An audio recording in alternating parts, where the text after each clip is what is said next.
You might think I'm a bit of a tint, but in this episode of Super Seicento, hopefully I'm going to light up your life a little bit.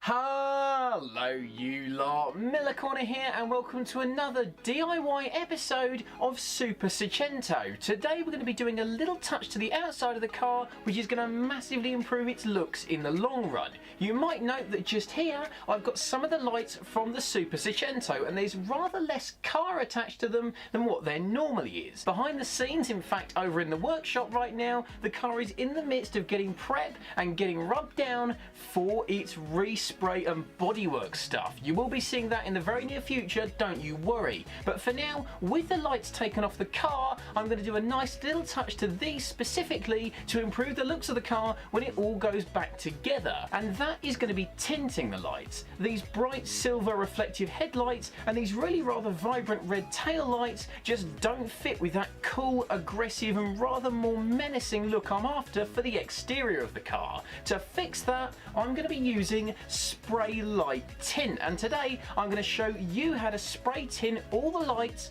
on your car. Quick disclaimer, tinted lights aren't necessarily legal everywhere in the world. I don't know what the laws are for where you live as far as whether you can tint your lights, which lights you can tint, how severe the tint can be, and whether it's even legal to run them on the road. Before you tint any of your lights on your road car in any manner whatsoever, check your local laws to make sure you're actually allowed to do them. I'm also not going to be completely blackening these lights out for two very good reasons. First of all, it will slightly impair the effectiveness of them, make them less visible and obviously not as bright. I am going to fix that slightly by running LED bulbs in all of my lights when the car goes back together, so any kind of darkness affected by the tint will hopefully be offset by much brighter and much more powerful new LED bulbs. But the other reason is from a cosmetic point of view. The internet seems to like lights that are completely blackened out, so you can hardly even see them light up at all, and they are really strong black contrast with the paintwork. That's not what I'm going for, because I'm going for a kind of dark grey smoked look which is kind of a medium rare as opposed to the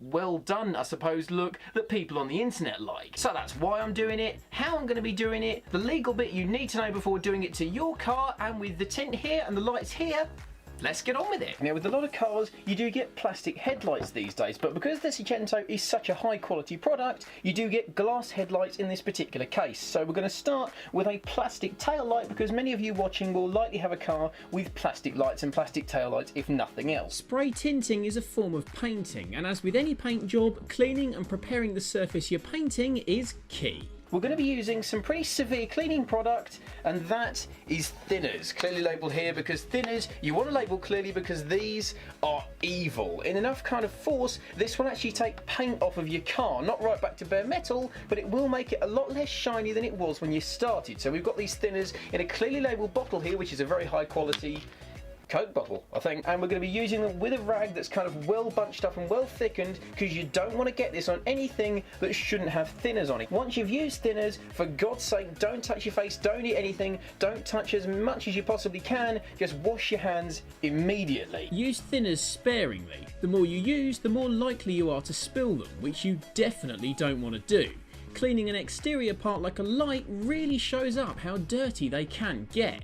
This is just off that little corner you've seen there. Look at the amount of crap on this light. That would all be ruining your final paint finish. Make sure you cover the entire surface you want to tint with your thinners, because any that's left you will get kind of imperfections in it, and tint, it's very easy to get imperfections in when you're spraying it on like this. You can also use window tint film to tint your lights, but that can cost hundreds of pounds if you use good quality tint, and applying it on a curved surface like a light can be incredibly difficult. Again, look at the amount of crap coming off here. Seriously, clean your lights, people, you'll be surprised how much is on them. The next step is masking. Now this isn't entirely necessary depending on the shape of your lights and what you're doing with them, but for me this is more a precaution to make it the most neat job possible. So what you want to do is basically just mask around any areas that you don't want to tint. If you've got something quite basic like mine where you can see the body of the light from certain angles even when it's bolted in the car, might be worth taking your time to do. And again, there might be certain bits of your light, depending on what kind of light design you've got, what kind of car you've got, that you don't want to tint, because you might want certain areas lighter, and that's totally understandable, you know. Handling the lights to mask them can get them dirty and leave fingerprints, so do one last wipe down with thinners once you've finished the masking. Thinners don't dry as quickly as white spirit, so give the lights a few minutes to dry naturally while you grab your tint. Pull off the nozzle and prise out the cool safety stopper so that your can's ready to go. Now that's going to work. So then your nozzle goes back on like that. And because this is a brand new can, you're going to want to give it a damn good shake. I would think between 2 and 3 minutes. So I'm going to get on with shaking, and I'll join you in about 2 or 3 minutes time. If I just do a quick test, it is actually a lot finer than paint. It's a lot thinner because obviously this isn't paint, so you don't have to go to quite the same lengths with doing this as you would if you were doing a normal kind of rattle can paint job, like with your interior trims and other bits we've done over the last umpteen episodes of me bloody painting stuff. Spray each coat of tint on lightly. This isn't painting where you gradually build it thicker. You want to carefully cover the lights with a thin, even layer of tint until it's noticeably darker each time. Spray long, sweeping coats from around 6 to 8 inches away, and be sure to cover the lights evenly. Once they are covered, leave the tint 20 minutes to dry and harden between coats. Waiting time, you know what that means. It's time for...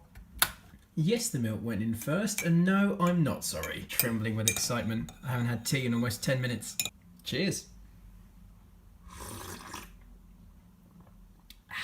Sign that the weather's getting warmer? You can get a can ready for painting by just shaking it rather than having to attack it with your mum's hairdryer. Check how dark it's dried, and then keep repeating the equal distance, even coverage layers, allowing 20 minutes drying time per coat until you're happy with how dark you've tinted them. And then, once you're happy with the level of darkness, you leave it. You leave it for a good hour, if not a couple of hours, to make sure this stuff sets, hardens, and is perfectly ready for the next step. And you know what time it is? Tea time. Okay, so our tint is now completely touch dry, and it's got a kind of weird, sandy, textured, matte sort of finish to it for the most part. Now the tinting is done, it's time for the lacquer. Being an exterior part, it's a good idea to get plenty on, but there is such a thing as too much. 4 or 5 coats, gradually slightly thicker each time, should be plenty, with 20-ish minutes drying time between each one. With the final coat on, leave it 24 hours overnight to harden. But once again, thanks to the magic of finger snapping, you'll join me tomorrow, now.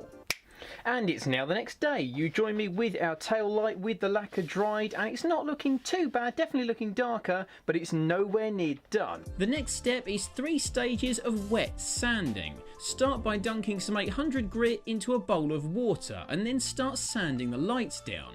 Don't press too hard or you might damage the plastic or go through the tint. Keep all the sanding going in the same direction so the roughing up is consistent, and keep the sandpaper wet. If it dries too much, you might start scratching the plastic. Wet sand the entire surface of each light, and when you think you've covered the whole thing, dry it off with a clean cloth.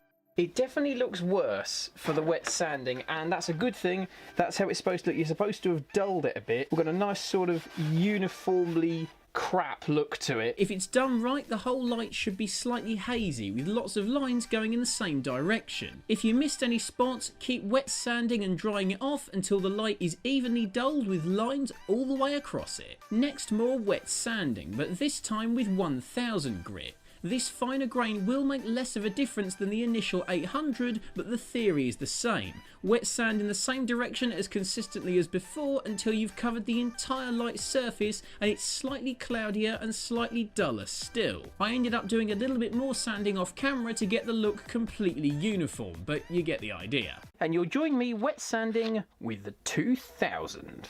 Told you. The final grain is 2000, and by now you know the drill. Keep it wet, keep the direction the same, and keep at it until the entire light surface is noticeably and uniformly duller. So let me tidy all this up, then it's stage The next stage. Now we've done all our wet sanding, the entire surface of the lens is going to be a bit coarse, a bit rough, but this is a good thing because next up we're going to set about buffing it up to get it uniform and smooth and gorgeous. You may already know I have a rag, and this is not because I've been very excited about this light. This is for the next stage of the process where we're going to use a cutting compound, fill out all the scratches we've made with the wet sanding, and generally get it smooth and buffed up. Now you can use actual cutting compound, but there is a danger with that. If you go too thick with it, you can break through your tint. You can even potentially damage the lens itself. So I'm going to start with a very light cutting compound, and that's T-Cut. I don't know if there are other brands all over the world. I'm not sponsored by them. It's just we happen to have some. It's about as light as cutting compounds go. It's not industrial strength. It's just for getting scratches out of your car, basically, including, if you follow me on Twitter, that one that some arsehole left on my mum's car. Get a few blotches of T-Cut on a clean, dry rag and then start working it into the light. Scrub in a circular motion and gradually work your way over the entire light surface. If using cutting compound, you can't press too hard with it, but T-Cut is soft enough that you can be quite firm. Scrub across the entire light surface and keep at it until every single dull spot and line is gone and the entire surface has got a shine to it. Keep topped up with cutting compound or T-Cut and the light will gradually go from dull to shiny in front of your eyes. Make sure there aren't any dull spots left, as they'll stand out even more on a glossy surface. Once the whole thing is buffed up with compound, use a dry, clean microfiber cloth to wipe it clean and check out the shine. I know there are going to be people in the comments right now, why are you not going for purely black light? You want your lenses to be as black as possible, so literally no one can see them, and you get maximum street cred from all your mates with coursers. Now that you've cutting compounded your light and it's now looking a lot shinier and a lot less crap than it did after you sanded it, the final step, you want another clean, dry, fresh microfiber, and then you're going to want some polish. This is just standard normal polish. I'm not sponsored by Turtle Wax, it's just the one we have. Just give it a damn good thrubbing. Really? Thrubbing? I just made up a word. Thorough rubbing, that's what thrubbing means. There we go, nice correction there, Joe. To get it looking properly awesome before it goes back on the car. So let's do it.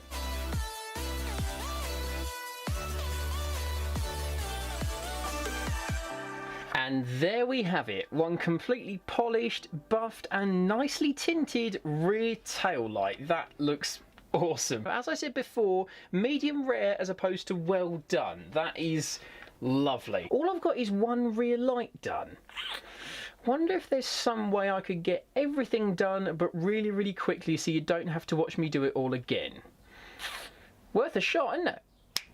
Ah, it worked. Check these out. All of the lights are now nicely tinted and I love the way these look. The clear lenses, the headlights, the indicators and the side repeaters have now got a nice kind of smoked grey look to them, exactly what I was after. And the rear lights, although you can't really tell in this lighting on camera, have got a nice kind of dark red crimson look to them. And if you are going to be doing this in real time as opposed to just snapping your fingers to do it, it's worth noting that if you're doing it on glass like the glass headlights, you don't want to do your 800 or your 1000 with your wet sanding. Just the 2000 will do, because obviously glass scratches very easily. Stick to the 2000 and you'll get these fantastic results. I'm just chuffed with how these have turned out. Tinted lights? Done. I am so happy with how these came out. For about 15 quid in spray tint and a few quid in sandpaper, polish and all the other bits and pieces you need, you can't argue with the results. And I think, provided it's legal in your country, this is one of the best bang for buck mods you can do to your car. I can't wait to see how much more aggressive the Super Seicento is going to look with these on, as well as a few other little things that I've got in mind for when the car goes back together following its respray. That's a video coming in the next couple of weeks, but in the meantime, get subscribed so you don't miss it, and I'll catch you very soon, everybody. Thanks for watching, and have a good one.